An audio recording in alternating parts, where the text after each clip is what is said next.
One of the conversations I have with experienced realtors across Canada isn't about lead generation. It isn't about getting more listings. It isn't about closing more deals. It's this: Roland, my production keeps going up, but somehow my bank account doesn't seem to reflect it.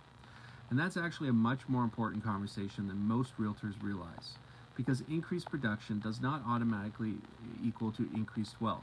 Sometimes it simply creates increased expenses. So let's get real and let's get right. The first thing I ask an agent in this situation is, where's every dollar actually going? Not where do you think it's going, where is it actually going? Many agents can tell me exactly how many transactions they closed last year and how much GCI they made, but very few can tell me what they actually kept. And those are two completely different numbers, because as production increases, so do marketing expenses. Assistance cost, lead generation cost, showing service cost, photography cost, transaction coordinators, coaching costs, the list goes on and on of all the extra fees that can come up as you increase your production. But sometimes the owner, what you hold as an owner, does not grow. The retained earnings don't grow. So I ask another question. If you doubled your production tomorrow, would your income actually double? And for most agents, for many agents, the answer is no, because they're operating a business with expenses that rise almost dollar for dollar with production. And that's where we stop talking about sales and we start talking about the business design. At Get Real, Get Right, we believe that there are really three numbers every realtor should know. Number one, your gross commission income. And most realtors know this. That's what everyone celebrates. That's what gets you the awards. Number two, net business income.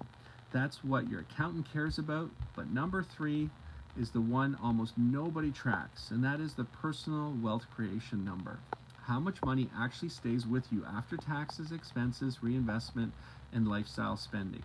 That's the number that determines your future and the options you will have later in life. This is where brokerage structure starts to become an important part of the conversation. Not because one brokerage is automatically better than another, but because the right business model should support your goals while you're trying to achieve them. At Real Broker, one of the questions many agents ask is there a way for my broker relationship to create additional opportunities beyond simply paying my monthly fees and transaction costs?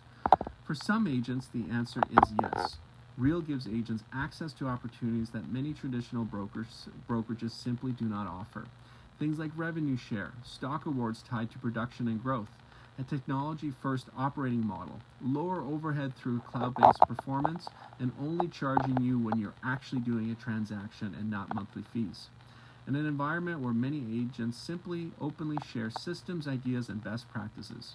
Now let's be clear, none of these things simply replace selling homes. Without selling homes, you have nothing to start with. You still have to build your business. You still have to generate clients. You still have to provide exceptional service. Real Broker is not a shortcut. But if you're already producing, if you're already doing a great job, those additional opportunities may begin to compound over time. Here's another way I like to explain it. Imagine two realtors, both have a healthy business who sell 40 homes a year. They earn roughly the same commission. One simply spends what they earn. The other intentionally looks for ways to improve the economics of their business. Maybe they reduce unnecessary overhead. Maybe they leverage technology. Maybe they build recurring income opportunities. Maybe they earn equity. Maybe they build revenue shares. Well, 5 years later, their production may still look very similar, but their financial outcomes can look dramatically different. And that's the difference between earning income and building wealth. Now, it doesn't mean that the Real Broker is automatically the right fit for everyone. Absolutely not. If you're happy with your current broker, if you love the leadership that you have, if you're getting tremendous value, if you love the business that you have there and your business continues to grow, that is fantastic. Changing brokerages simply for the sake of changing brokerages never makes sense. But if you're reaching a point where you're asking yourself, why am I working harder every year, and why does it feel like I'm not getting ahead? Well then, it might be time to evaluate not just your production and your annual goals, but your entire business model. At Get Real, Get Right, that's really what we're about.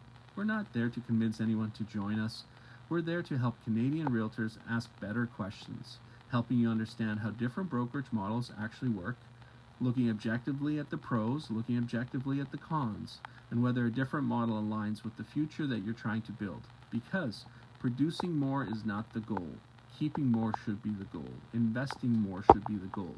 Building more long-term wealth should be the goal. And that is what creates financial freedom.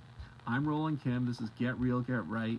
And if you're wondering whether your current broker model is helping you build wealth or simply helping you stay busy, let's have a conversation, because the right answer isn't the same for everyone, but asking the questions might be one of the best decisions you'll ever make.